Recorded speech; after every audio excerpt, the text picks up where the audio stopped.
jalan sempurna seperti yang ingin kita rasakan. Selalu akan ada perbedaan pandangan. Ya, bahkan dalam kehidupan rumah tangga saja, ya maaf ya, Anda misalnya seorang istri mau ke sini saja mungkin masih bisa beda pandangan, warna apa untuk jilbab yang dipakai. Ya, dengan suami bisa berbeda. Papa, bagus yang mana ya? Hijau atau kuning? Ah, kayaknya yang hijau deh gitu kan. Enggak, kayaknya kuning deh gitu kan. Masih mending ada dua pilihan, begitu dipakai pink. Bisa berbeda. Anak bisa berbeda. Jadi kesan pertama yang ingin dibangun bahwa dalam kehidupan sudah pasti akan ada keragaman pandangan.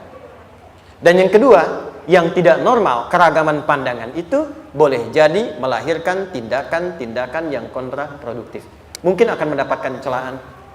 Allah dicela, malaikat dicela, Rasul dicela, Nabi dicela, sahabat dicela, tabi'in dicela, ulama dicela.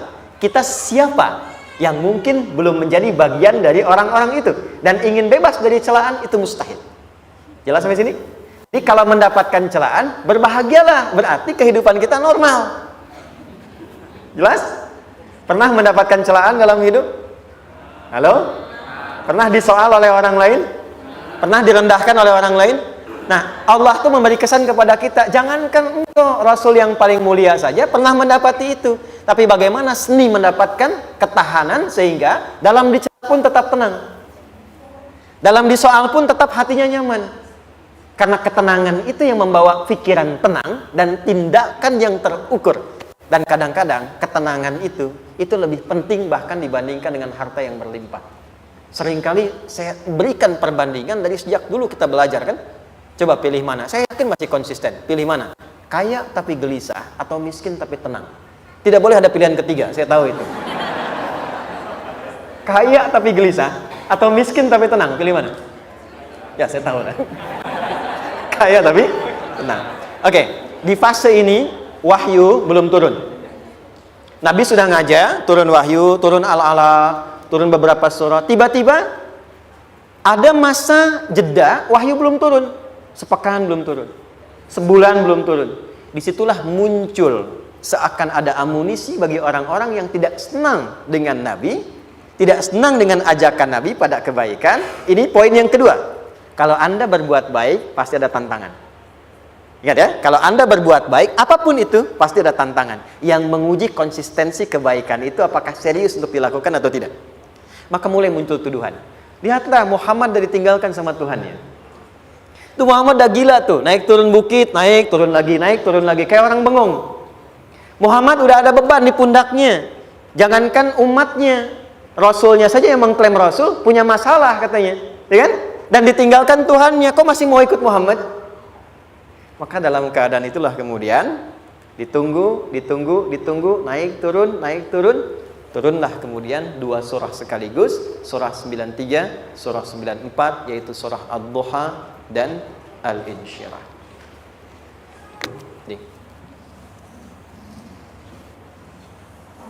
Oke. Ini materinya dahsyat ya. Penting sekali, saking pentingnya ini cepat habis tuh. Sekali lagi. Jazakallah khair. Lebih kelihatan ya. Baik, yuk pelan-pelan. Jadi turunnya surah Ad-Duha dan surah Al-Insyirah, hikmahnya satu atau fungsinya satu, memberikan petunjuk bagaimana mengatasi satu persoalan sesulit apapun, tapi masih dapat menghadapinya dengan keadaan yang tenang. Satu surah ini atau dua surah ini diturunkan untuk membimbing setiap hamba menuju kepada ketenangan hati. Dua, membangun kekuatan mental sehingga dalam situasi apapun dia tetap kuat mengatasi berbagai persoalan kehidupan. Nanti terapannya banyak, di bisnis ada. Nanti saya turunkan contohnya. Kadang-kadang ikut tender, sudah bagus, sudah menang, tapi proyeknya diambil orang. Ada yang begitu? Nanti ada ayatnya, ada. Nanti kita turunkan. Udah siap-siap, kan pengen melamar, ternyata keduluan orang, gitu kan? Udah siap-siap, pengen dapat ini, mau lulus, ternyata nilainya nggak seperti yang diharapkan. Muncul, ada, selalu ada demikian. Nanti kompleksitasnya banyak. Tapi dua surah ini, kalau kita bisa kuasai artinya dengan baik, pahami dengan benar, maka akan ada sesuatu yang beda yang terasa dalam jiwa kita dan kesiapan mengatasi setiap persoalan dalam kehidupan. Yuk kita baca dulu ya supaya dapat keberkahannya dari dua surah ini. Saya bacakan, Anda ikuti ya. A'udzu billahi minasy syaithanir rajim.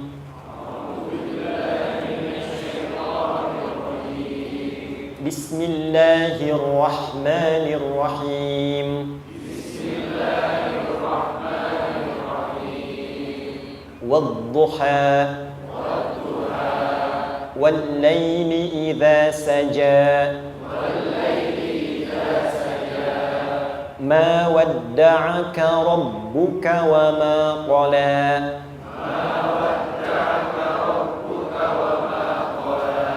ma wadda'aka rabbuka wa ma qala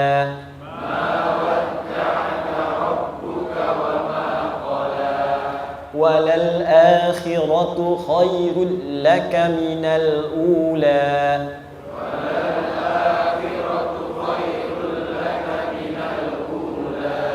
wala sawfa yu'tika rabbuka fatarda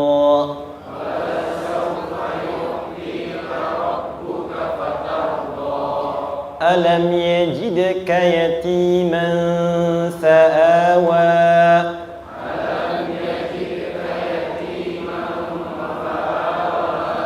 ووجدك ضالا فهدى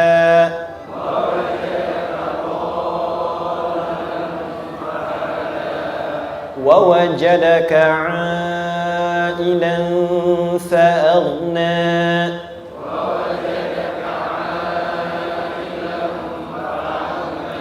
فأما اليتيم فلا تقهر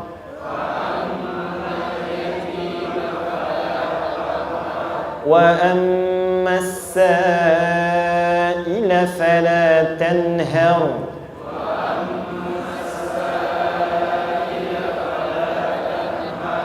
وأما بنعمة ربك فحدث.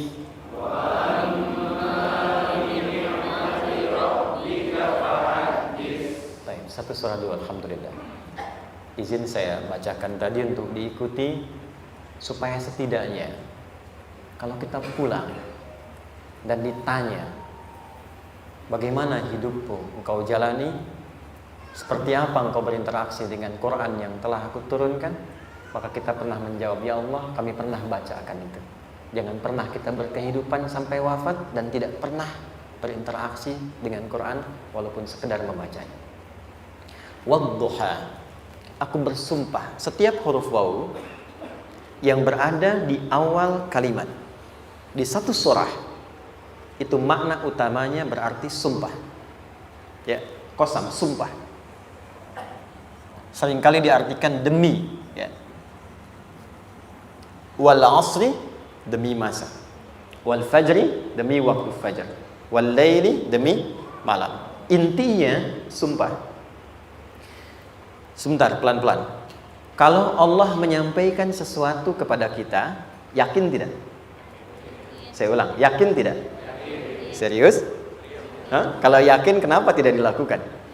Ya, itu pertanyaan besar ya. Baik, kalau Allah menyampaikan, tidak bersumpah pun harusnya kita yakin. Tapi kalau Allah bersumpah dalam kaidah ilmu tafsir, berarti ada sesuatu yang sangat penting, yang saking pentingnya akan sangat dibutuhkan oleh setiap hamba, sehingga diminta setiap hamba itu fokus menyimak apa yang mau disampaikan. Bahkan saking pentingnya menyimak itu, Allah bersumpah. Jelas? Kalau teman-teman menemukan di Quran ada ayat dibuka dengan sumpah, berarti ada kasih Allah yang tinggi yang akan disampaikan di ayat itu sampai meminta kita fokus untuk menyimaknya. Ad-duha, untuk memudahkan maknanya, teman-teman kalau waktu duha itu jam berapa ya? Oke, sebetulnya dimulai sejak matahari itu mulai naik, yang memantulkan ya atau menyinari cahayanya itu mulai terasa lembut. Ya, kalau misalnya kita ambil 1,5 jam setelah subuh. Sekarang subuh 4:30 lah, taruhlah 4:30 ya. 1,5 jam berarti jam 6 kan? Nah itu awal duha tuh. Awal duha. Sampai ke pertengahan kurang lebih 9:30, jam 10. Akhir duha jam 11 sampai menjelang ke zuhur. Awal duhanya disebut dengan syuruk namanya. Syuruk. Jadi syuruk itu awal duha. Kalau sudah jam 6 ada cahaya matahari ya. Enak nggak ke tubuh kita itu? Nyaman nggak? Jam 8 enak nggak kalau berjemur ya? Jam 9 enak ya? Nah, ini kata kiasan dalam bahasa Arab. Kalau kita merasakan sesuatu yang enak, nyaman, memberikan manfaat yang banyak, itu orang Arab sering memberikan kiasan dengan waktu-waktu tertentu. Di antaranya duha. Jadi kalau kita menemukan kalimat duha, jangan langsung diartikan ke waktu duhanya. Boleh jadi yang diinginkan adalah makna di balik itu, yaitu semua kenikmatan dan kenyamanan yang didapatkan. Cara mengartikan ini, wadduha, aku bersumpah, kata Allah, ya Muhammad, demi semua kenikmatan yang kau rasakan dalam hidup, seperti engkau merasakan kenikmatan cahaya duha itu. Jelas? Wal laili idza saja, dan aku bersumpah, al-lail, lail itu apa?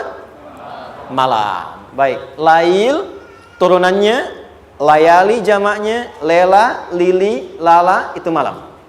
Jadi kalau ada ibu leli, ibu malam-malam ya. Lail.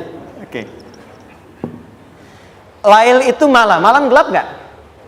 Gelap. Tapi kalau gelapnya gulita, tidak ada cahayanya, gelap betul gitu. Gelap ya. Misalnya sedang kita dapati misalnya satu momentum padam lampu, padam semua, dan pas gerhana misalnya gelap sekali.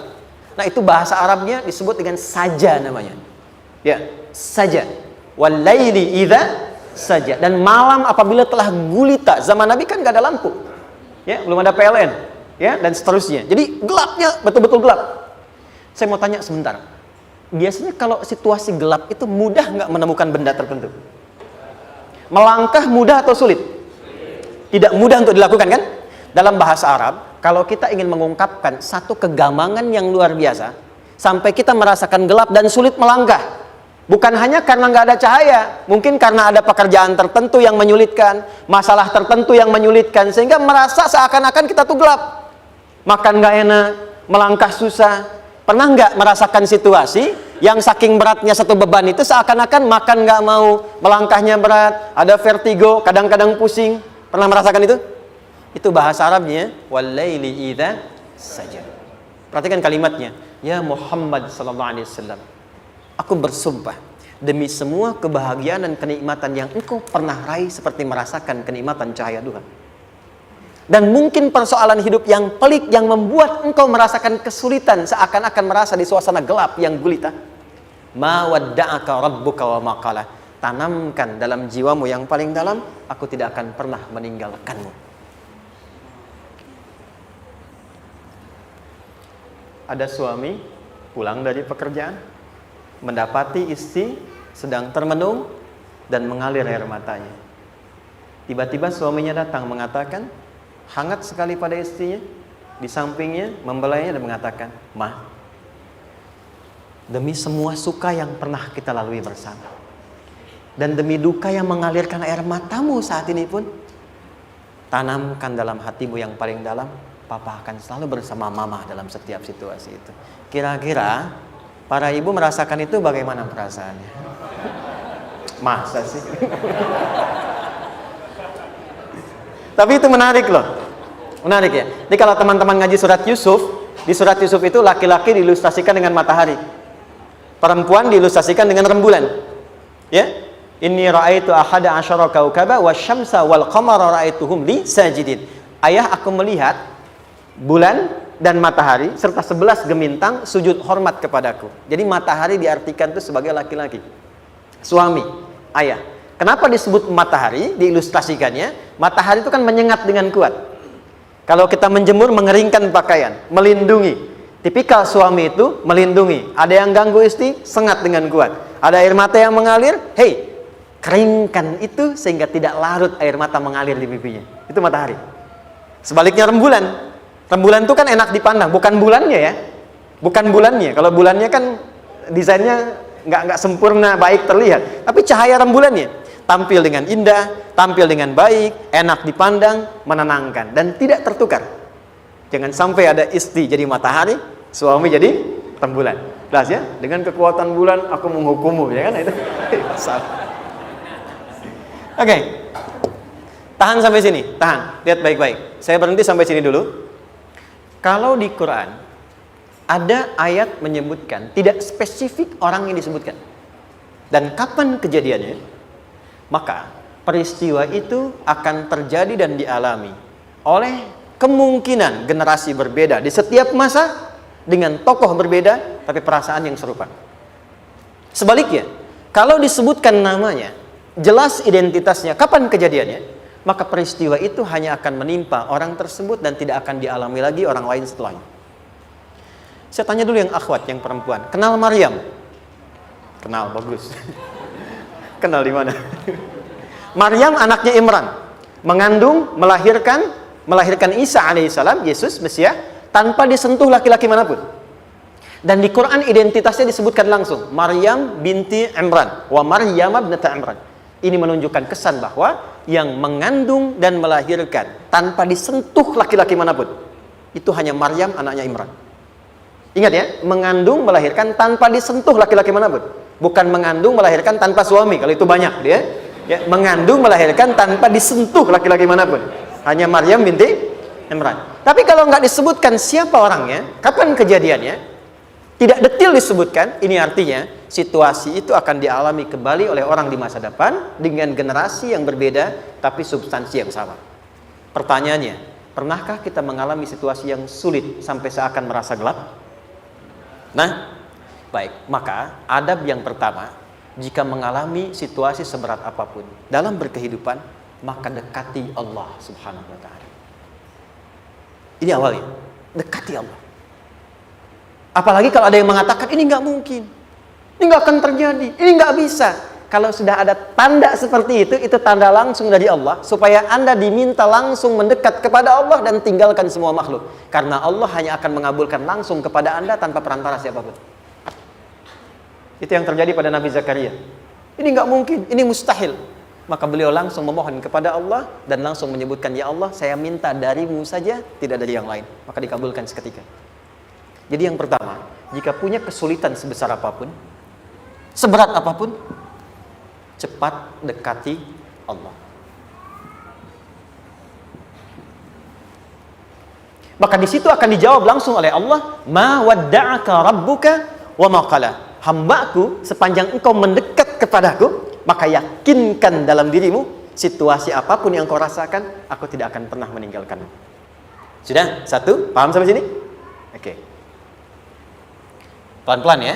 Saya belum bicara caranya.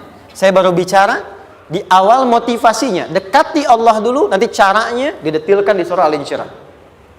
Teruskan. Ma wadda'aka rabbuka wa ma qala. Walal akhiratu khairul laka minal. Perhatikan. Hei, seberat-berat bebanmu saat ini, ingat, satu saat akan tuntas. Dan ini pun ujian. Kalau sudah meninggal, gak ada ujian lagi. Dan nanti kehidupan yang sekarang, apapun yang kau pertentangkan, perdebatkan, perselisihkan, itu semua akan ditinggalkan. Jadi ternyata Allah mengungkap hakikat kehidupan dunia. Apapun yang diperselisihkan, tuh unik ya. Orang berselisih pada yang akan ditinggalkan. Aneh nggak? Ada orang berebut makanan, ya kan? Rebutan sampai berkelahi dan sebagainya. Pada akhirnya makanan yang diperebutkan itu pun akan ditinggalkan. Yang ini meninggal, itu meninggal. Jadi memperebutkan sesuatu yang pada akhirnya akan berakhir. Kata Allah, Allah sampaikan, jika Anda mengalami situasi, sesuatu yang mungkin membuat berat, tanamkan pada jiwa kita, hei, yang aku kejar-kejar ini, boleh jadi aku akan tinggalkan juga. Kenapa aku harus menangisi dan larut pada sesuatu yang tidak abadi? Maka Allah hibur kita dengan mengatakan, kamu tenangkan diri dulu. Semua yang kamu pikirkan sampai membuat kamu berat begini, pada akhirnya kamu tinggalkan. Dan yang abadi itu akhirat. Walal akhiratu khairul laka minal. Dua, pelan-pelan sikapi setiap masalah dengan proporsional. Jangan terlalu larut dalam sesuatu. Dapat job satu, pengen, dah siap, kontraknya besar, tiba-tiba hilang. Dipikirin, Anda mikirkan itu pun gak akan balik. Proporsional aja dulu. Ya, nanti caranya akan turun nanti di al-insyirah. Tenangkan diri dulu. Prasangka baik kepada Allah Subhanahu wa taala. Boleh jadi apa yang Allah ingin berikan sebagai pendahuluan sekarang belum sampai kepada kita karena Allah menyiapkan yang lebih baik di balik itu. Kita belum tahu ada apa di balik itu sehingga kita tidak dapatkan itu. Sehingga kemudian Allah katakan walal akhiratu khairul laka minal ula. Teruskan wala saufa yu'tika rabbuka. Pelan-pelan. Orang yang punya sikap seperti ini itu cenderung lebih dekat mendapatkan ridha Allah dibandingkan dengan orang-orang yang larut dalam kesulitan. Orang yang move on dengan setiap persoalan dalam kehidupan, cepat berpikir secara proporsional, tidak menggantungkan hidupnya pada persoalan tertentu sehingga membuat dia menjadi beban, itu lebih mendekatkan dirinya kepada ridha Allah dibandingkan dengan orang yang meratapi persoalan hidupnya. Ya. Pelan-pelan. Jadi spiritnya, kalau punya masalah apapun, jangan dilarutin terus. Gak usah diratapi, cepat move on. Berpikir lagi, rencanakan lagi. Nanti, detailnya ada di al-insyirah. Tapi poin besarnya, janji Allah mengatakan, kalau Anda bisa move on, proporsional, maka yang dijanjikan oleh Allah, di situ Allah percepat datangnya ridha Allah Subhanahu wa ta'ala. Kalau ridha Allah sudah datang, maka akan dua yang diberikan. Pertama kali, ketenangan di dalam jiwa, dan yang kedua, kemampuan untuk berikhtiar lebih baik mencapai apa yang diinginkan.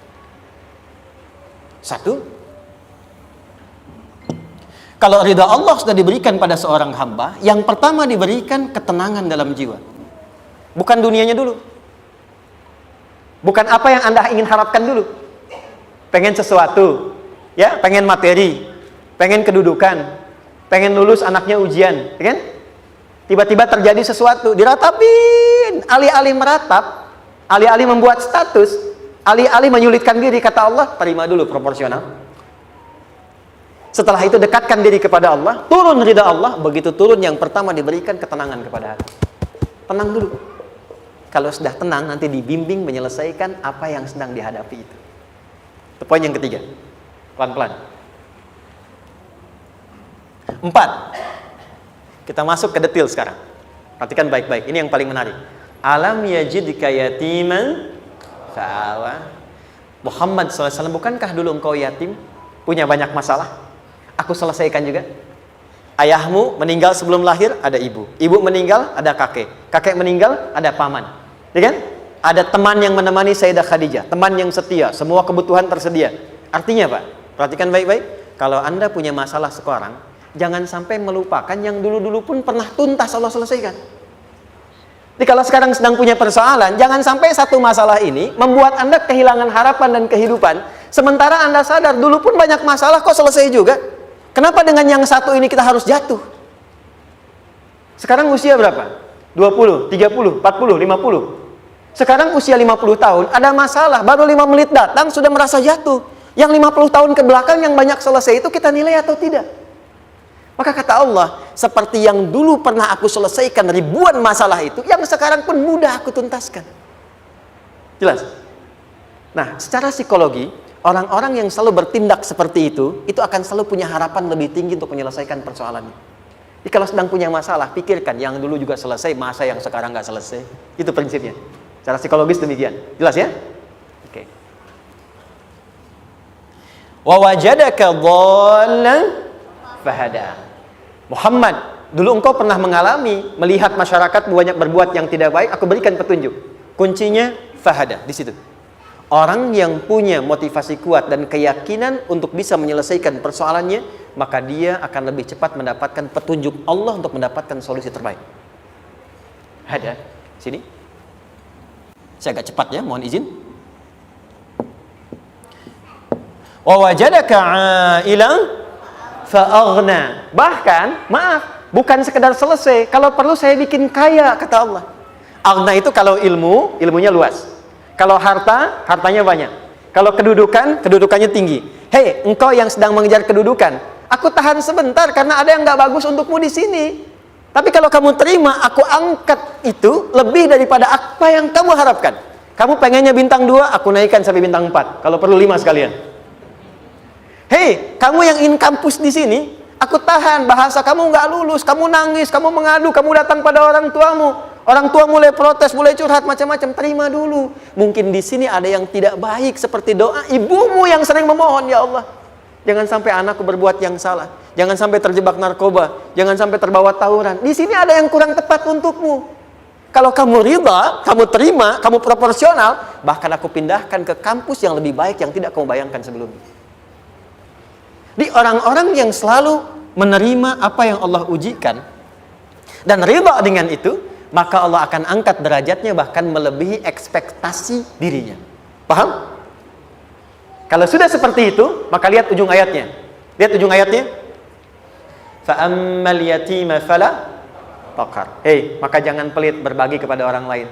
Share. Kalau sudah sukses, share. Berbagi, bukan hanya materi, bagi ilmunya, ya, bagi kebahagiaannya. Wa ammas sa'ila fala tanhar. Jangan sampai nunggu orang minta. Kalau lihat ada kawan yang butuh, sekarang Anda sukses. Tapi boleh jadi kesuksesan Anda itu tangganya dari teman-teman Anda. Kalau sudah teraih ke atas, lihat lagi anak tangganya ke bawah. Ajak teman, jangan ditunggu minta. Ajak, bawa dia, berikan peluang. Jangan sampai dia minta, apalagi Anda bentak-bentak. Aku kan yang dulu bantu kamu. Jangan sampai keluar kata-kata itu. Kamu bisa naik di atas karena aku kan yang dulu bantu kamu. Kamu bisa jadi pemeran utama karena aku yang rekomendasikan. Karena aku yang dorong kamu, misal. Jangan sampai keluar kata-kata itu. Apalagi langsung keluar, tidak. Ini karena ilmuku saja misalnya. Kalau itu bisa dilakukan dengan baik. Lihat ujungnya. Wa amma bi ni'mati rabbika fahaddits. Maka semua nikmat yang dirasakan akan mudah untuk diimplementasikan dan disyukuri. Jadi semua nikmat itu bukan cuma dirasakan. Jadi membagi semua nikmat itu adalah rasa terbaik untuk menikmatinya. Maaf ya, Anda kalau punya makanan, dimakan sendiri. Dengan dibagi sama-sama, kira-kira rasa nyamannya yang pertama atau yang kedua? Kedua. Makan sendiri, enaknya sendiri kan? Tapi ketika ada teman berbagi dan tahu, oh enak ya, nyaman ya, ada kebahagiaan, ada ngobrol, ada tertawa, ada kebersamaan, itulah inti nikmat yang sesungguhnya. Wa amma bi ni'mati rabbika. Ternyata masalah yang diberikan bukan ingin memberikan beban, tapi ujungnya, endingnya supaya Anda bisa mendapatkan nikmat berkualitas yang bisa dibagi. Lihat surat Ad-Duha itu jangan cuma lihat awalnya, lihat ujungnya. Ternyata ketika seseorang mendapat masalah seberat apapun, itu bukan ingin membebani, tapi ingin meningkatkan kualitas hidupnya supaya mendapatkan nikmat yang lebih besar dan merasakan nikmatnya itu dengan berbagi. Itu poinnya. Jadi kalau sampai sini kita paham dan kita beri nama misalnya dengan fikih ujian, jadi kalau desain ujian ini sistematikanya kita pahami, maka tidak ada alasan untuk mengeluhkan persoalan. Jadi melihat masalah itu bukan sebagai beban, pada akhirnya melihatnya sebagai tangga untuk mencapai kebahagiaan. Jelas sampai sini? Baik, kalau sudah seperti ini ingin punya masalah atau tidak ingin punya masalah? Tidak. Ingat ya, jadi kalau anak pulang bawa masalah, dilihatnya jangan beban. Oh, Allah ingin menaikkan kualitas pada anak saya, yang dengan itu menjadikan ia mendapatkan nikmat yang belum pernah didapati. Kalau rumah tangga sedang ada masalah, jangan banyak diperseterukan, tapi direnungkan sejenak. Oh, Allah ingin meningkatkan kualitas rumah tangga ini, sehingga kita bisa mendapatkan nikmat yang tidak pernah didapati sebelumnya. Makanya nikmat berumah tangga itu yang terbesar, selalu bertambah ketika menyelesaikan masalah. Silahkan cek. Kalau sedang ada masalah berseteru kan? Tapi setelah selesai kan jadi lebih nikmat ya? Ya? Lebih senang lagi, lebih cair lagi, lebih bahagia lagi, lebih mendukung lagi. Ternyata ada nilai-nilai kebaikan yang tersimpan yang belum disadari sepenuhnya. Pertanyaannya, kadang-kadang mudah diucapkan tapi tidak mudah mempraktekkan. Bagaimana itu semua bisa ditempuh dengan baik sehingga ketika mengalaminya kita bisa tenang menghadapinya. Maka turunlah surah Al-Insyirah. Saya cepat.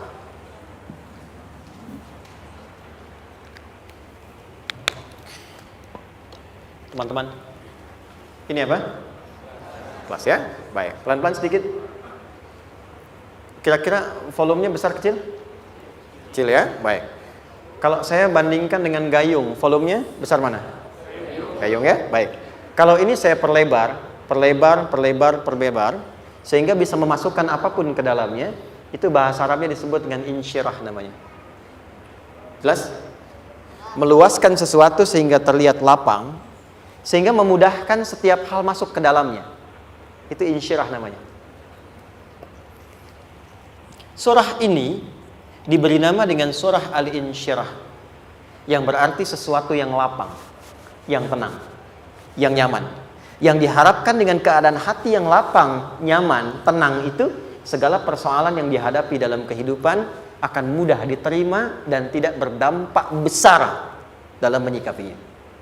Maka bagaimana kemudian Allah memberikan turunan-turunan petunjuk supaya apa yang diharapkan ini bisa tercapai? Satu, izin mengilustrasikan, saya kasih cerita sebentar. Ada seorang anak muda, kisah ini sangat viral, hampir setiap kita bisa mendapatinya. Datang kepada seorang kakek tua di sisi danau yang jernih sekali airnya. Dia berkeluh kesah tentang persoalannya. Dia katakan, saya punya masalah begini. Berat sekali terasanya. Kakek itu kemudian permisi, dia hanya membawa 2 genggam garam.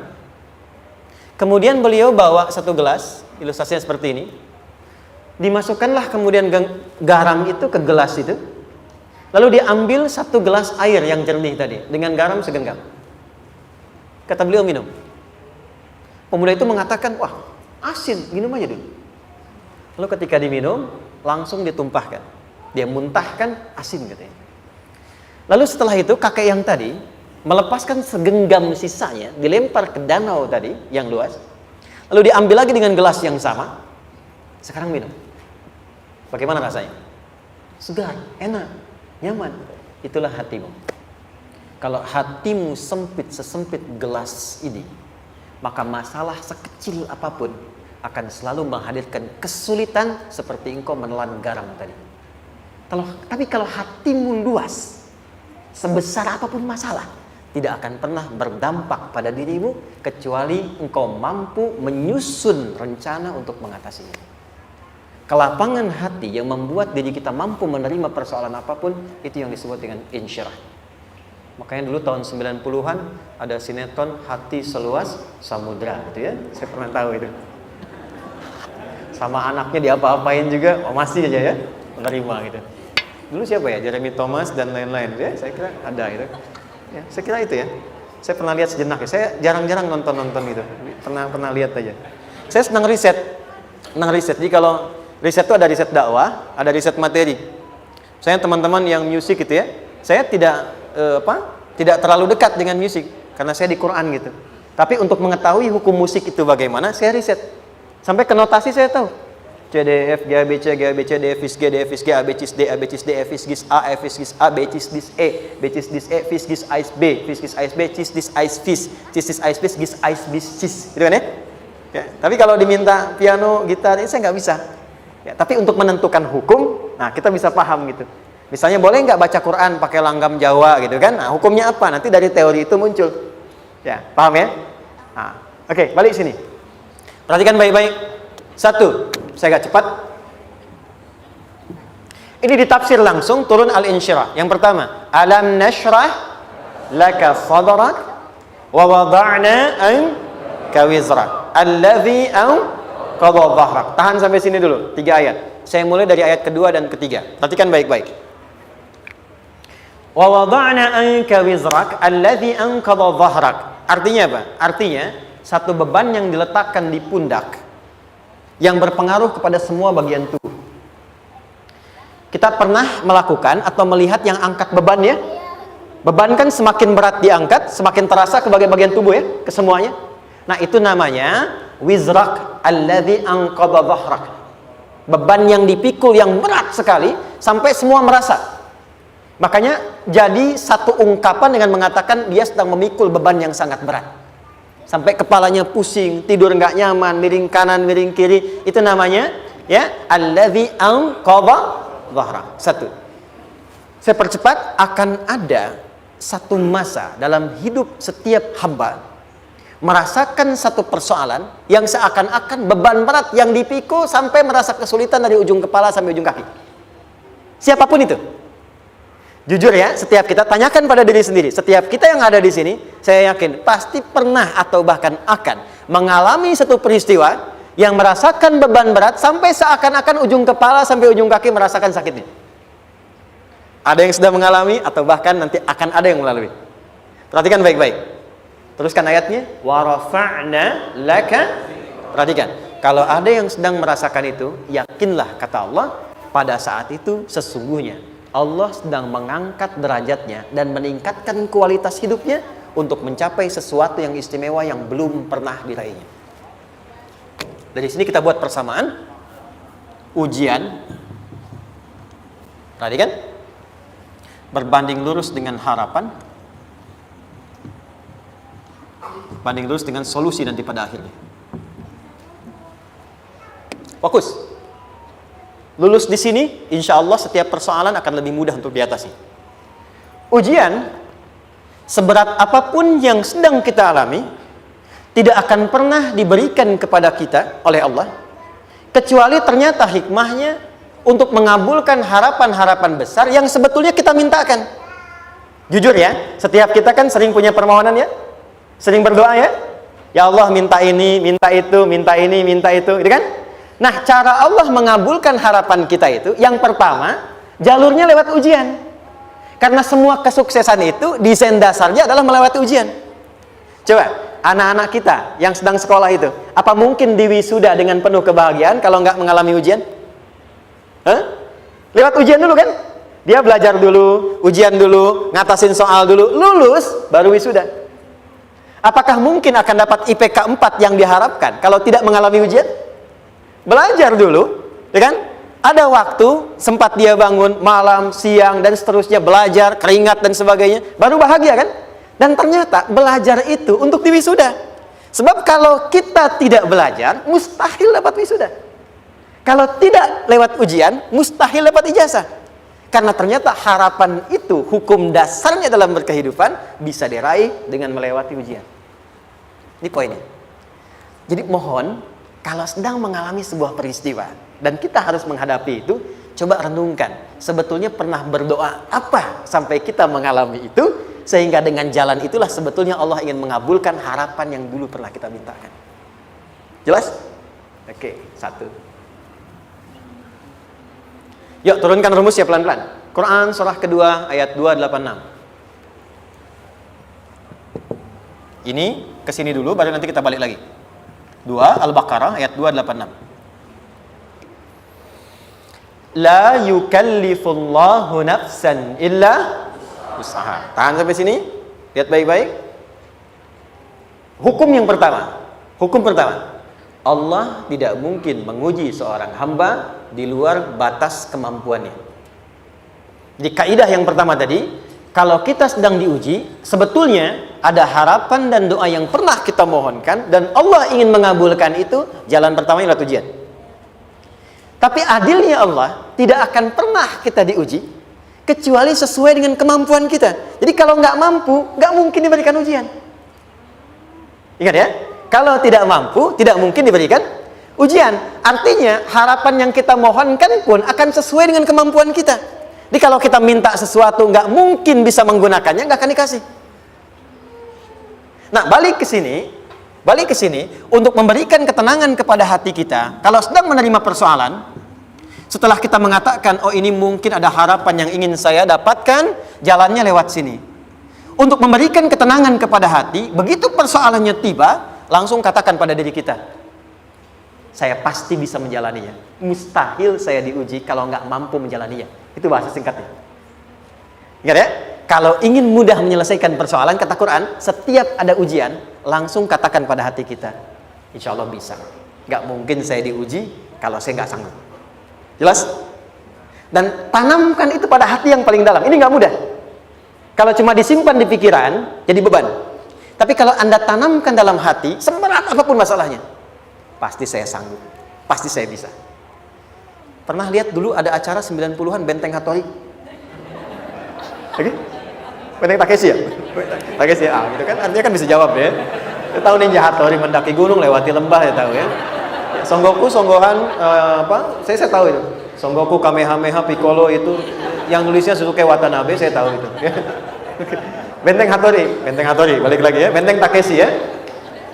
Puncaknya kan main pakai itu kan, pakai tank ya dan sebagainya.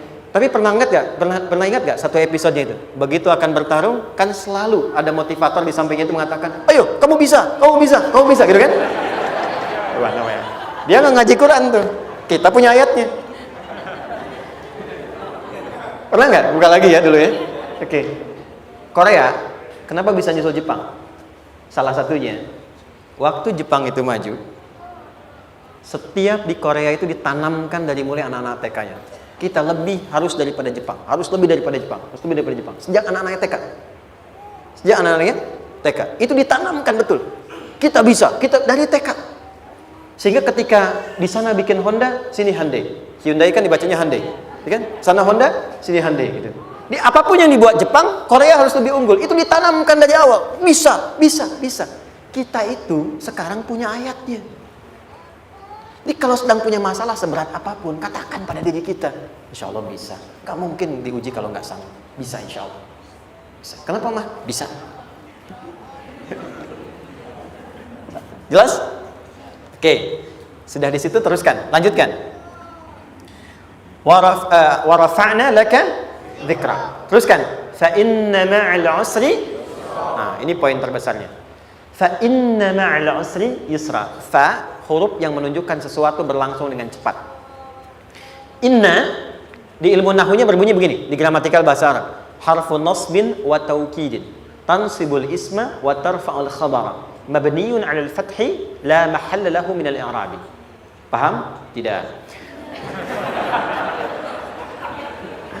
Inna huruf yang digunakan untuk menguatkan informasi agar ditancapkan ke dalam hati sekuat-kuatnya dan jangan pernah ragu. Jadi kalau orang Arab itu nancapkan tongkat begini dan kuat, tidak goyah, itu nasab namanya. Nasabar rajul asahu fil ardi. Inna ini harfu nasab. Jadi kalau ada di Quran dibuka informasinya dengan inna, maksudnya begini, hei, tancapkan informasi dalam hatimu dengan kuat, jangan pernah ragu. Yakinkan pada dirimu. Apa yang harus diyakinkan? Ma'al usri yusra. Inna ma'al usri yusra. Usrun sama dengan yusrun. Lari ke sini. Oke. Apa artinya usrun? Sulit. Oke. Sulit itu ada dua. Ada sa'bun, ada usrun. Kalau kesulitan yang relatif, kata si A sulit, si B mudah, itu sa'bun namanya. Contoh, kata si fulan, bahasa Jepang susah. Padahal kata yang lain tidak. Saya ke Jepang, anak-anak kecil begini bisa bahasa Jepang gitu kan. Bagi mereka mudah gitu ya. Saking mudahnya gitu. Kata shiwa gitu. Anak-anak kecil, bagi mereka mudah, bagi kita belum tentu. Itu sa'bun. Innal lughatal yabaniyah sa'bah. Relatif. Tapi kalau kesulitan yang sifatnya mutlak, semua orang mengatakan sulit. Maaf, bawa mobil sulit atau mudah? Bukan mengendarai ya, bawa mobil, bawa. Sulit ya? Sulit ya? Baik, sepakat sulit semuanya. Nah, itu dalam bahasa Arab dikenal dengan usrun. Kesulitan yang semua sepakat bahwa itu susah. Sulit, semua sepakat. Dan ketika ada orang bicara, aku sedang punya masalah begini, semua mengatakan, wah itu nggak mudah, itu nggak mudah, itu usrun namanya. Lawannya, kemudahan yang relatif disebut sahlun. Tapi kemudahan yang semua sepakat bahwa itu mudah, itu yusrun namanya. Mengangkat spidol, semua mengatakan mudah, ringan, itu yusrun namanya. Perhatikan, Allah tidak memasangkan sa'bun dengan sahlun, tapi memasangkan usrun dengan yusrun. Orang-orang yang punya keyakinan kuat, setiap persoalan itu akan selesai. Dan dia mengatakan pada dirinya, aku bisa melewatinya. Maka, perhatikan kalimat kata Quran. Inna ma'al usri yusran. Sesulit apapun masalah yang sedang dia alami, maka Allah akan datangkan solusi semudah-mudahnya yang bisa dia nikmati. Dengan kata lain, kalau kita bawa ke bahasa psikologi, kalau sedang menghadapi persoalan seberat apapun, selain kita mengatakan, ini pasti bisa saya lalui, saya insya Allah sanggup mengatasinya, katakan pada diri kita, ini pasti selesai. Pasti ada solusinya, pasti mudah. Katakan, walaupun memang solusinya belum datang, tapi tenangkan pada diri kita dengan mengatakan, inna ma'al usri yusra. Bahasa psikologinya, katakan pada diri kita, ini pasti selesai. Gak mungkin gak selesai, pasti ada solusinya, pasti mudah. Itu lebih memberikan harapan pada diri kita untuk menuntaskan persoalan dibandingkan dengan meratapinya. Jelas? Teruskan. Fa inna ma'al usri. Kalau masih ragu kata Allah, katakan lagi sekali lagi. Sampai hati kita merasa nyaman. Jadi kalau sedang punya persoalan seberat apapun, tanamkan pada diri kita, pasti selesai. Belum nampak, insya Allah pasti selesai. Gak mungkin diuji kalau gak ada solusi. Itu lebih memberikan harapan. Setelah itu, fa'idha faraghta, mitigasi masalahnya. Mitigasi persoalannya. Tuliskan. Ini masalahnya apa? Rumah tangga. Apa saja misalnya, dia ada suami, ada istri, ada anak-anak. Masalah ada di mana? Kadang-kadang menangnya jadi kusut karena satu-satu nggak segera diselesaikan. Maka kata Al-Quran, fa'idha faraghta. Satu-satu mitigasi dulu. Satu masalah di sini, lihat di suami, lihat di istri.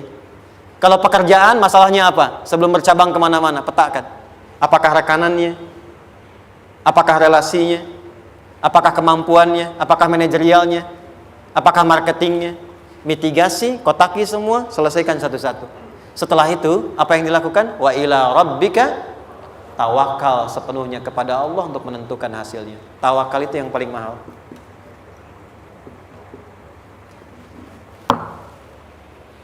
Anda kalau nggak punya kepasrahan, stres. Karena selalu memikirkan apa yang mau dikerjakan dan selalu orientasi pada hasil. Kita punya tawakal. Kalau kita mampu menyerahkan sesuatu, gini. Di sini ada orang yang paling jago misalnya main basket. Ada pertandingan basket. Begitu dibuka, udah tim musyawarah serahkan aja pada si fulan. Kan? Dia yang paling jago, dia. Bukankah dengan menyerahkan itu bukan hanya kita berikan sebuah tugas, ya kan? Tapi dengan itu ada kelapangan tersendiri kan? Yakinlah sukses, ini paling hebat. Pernah ada perasaan gitu? Sekarang, siapa yang paling mampu menguasai? Siapa yang paling hebat menyelesaikan segala hal? Siapa yang punya segalanya? Bukankah Allah? Orang-orang yang punya tingkat tawakal yang tinggi, maka satu, dia akan lebih stabil keadaan mentalnya dan tidak akan pernah gelisah dengan kekecewaan. Gak ada kecewa. Karena tawakal itu kalau sudah kepasrahan pasti menerima hasil. Kalau sudah tawakal, terserah Allah tetapkan apa saja. Mau dapat sekarang, dapat besok, dapat nanti. Puncak yang paling tinggi, tugasmu hanya berikhtiar semampu yang bisa dilakukan. Selanjutnya, biarkan Allah menetapkan apa yang menjadi bagian dari maslahat kehidupan kita. Saya tutup. Cara Allah menjawab harapan kita ada 3. 1. Memberi langsung apa yang kita mintakan. 2. Menunda itu sampai kita siap menerimanya. 3. Mengganti apa yang kita inginkan dengan apa yang kita butuhkan. Saya ulang ya. 1. Memberi langsung apa yang kita mohonkan. Misal, ya Allah saya ingin A misalnya. Anak saya pengen ke ITB. Tapi nggak mungkin tiba-tiba langsung masuk ITB kan? Pasti lewat ini dulu kan? Ada ujian dulu. Ikut tes dan seterusnya diterima. Sesuai. 2. Kadang menunda sesuatu sampai dia sanggup menjalaninya. Anda punya anak usia 5 tahun, pengen diberikan motor. Anda mampu untuk memberi motor, dikasih nggak? Tidak. Sampai dia sanggup mengendarai motor, baru Anda berikan. Terkadang ada yang kita minta sekarang, tidak didapati sekarang. Tapi ternyata tahun depan kita dapat. Kita harus sadar bahwa anugerah yang kita dapatkan tahun depan itu sebetulnya adalah hasil doa kita di tahun ini. Pernah dengar nggak kisah viral? Nabi itu berdoa baru dikabulkan setahun setengah. Setahun 6 bulan. Padahal itu Nabi loh. Kiblat pertama kita kemana? Palestina kan? Baitul Maqdis kan? Nabi berdoa. Mohon terus nengok ke langit. Al-Baqarah 144. Minta. Jawabannya turun setelah setahun setengah. Setahun 6 bulan. Ada yang mengatakan di tafsir setahun 8 bulan. Baru dikabulkan setelah setahun setengah. Padahal kurang soleh apa Nabi? Nabinya siap, mungkin umatnya yang belum siap. Nabinya siap, tapi ada tantangan di masyarakat yang tidak mudah, yang mungkin bisa meruntuhkan dakwah. Baru dikabulkan setahun setengah. Ketika semua umatnya sudah bisa siap menerima itu. Boleh jadi, apa yang diminta orang tua sekarang, terkabulnya mungkin belasan puluhan tahun pada anaknya yang nomor sekian. Tahu Imam Syafi'i? Imam Syafi'i itu kan nama aslinya Muhammad. Bapaknya Idris, kakek yang ke atas yang ketiga namanya Syafi'i. Kenapa disebut Imam Syafi'i? Dinisbatkan pada kakek yang ke atasnya. Ternyata kakeknya ini seorang ulama besar, saleh, memohon kepada Allah, setiap di keturunannya ada yang bisa menggantikan lebih soleh, lebih baik lagi. Ternyata yang didapatkan bukan dari anaknya, tapi generasi keturunan yang kesekian. Anda belum sekarang bisa hafal Quran, misalnya Anda bermohon, berdoa, boleh jadi yang hafal mungkin bukan di anak, bisa di cucu, bisa di bagian keluarga yang lain. Maka terkadang tawakal itu tidak hanya memberikan hasil yang cepat, tapi memberikan keindahan yang terasa tertunda, tapi melengkapi kebahagiaan yang dirasakan. Penutupnya, boleh jadi minta ke ITB, diterimanya di Unpad. Minta motor, dapatnya mobil, kalau itu senang luar biasa. Minta mobil, dapatnya motor, gitu kan? Ternyata kadang-kadang desainnya yang terakhir, saya tutup, Allah mengabulkan apa yang kita butuhkan, bukan apa yang kita inginkan. Anak Anda sakit, dibawa ke dokter, kata dokter jangan dulu makan jeruk. Maka Anda pulang, dia minta jeruk, Anda berikan apel. Saya nggak mau apel mah, saya pengennya jeruk. Nggak apa-apa nah, ini apel rasa jeruk misalnya kan. Anda berikan. Ternyata apa? Bukan ingin menyakiti dan tidak mengabulkan keinginan anak, tapi lebih memberikan apa yang dia butuh. Kadang-kadang maaf ya, teman-teman mintanya proyek A, udah capek, di situ nggak dapat, dapatnya di yang lain. Teman-teman, itu Allah berikan sebetulnya hasil ikhtiar Anda yang sebelumnya. Cuma dikasih yang lebih baik, yang tidak Anda pernah bayangkan, Mas.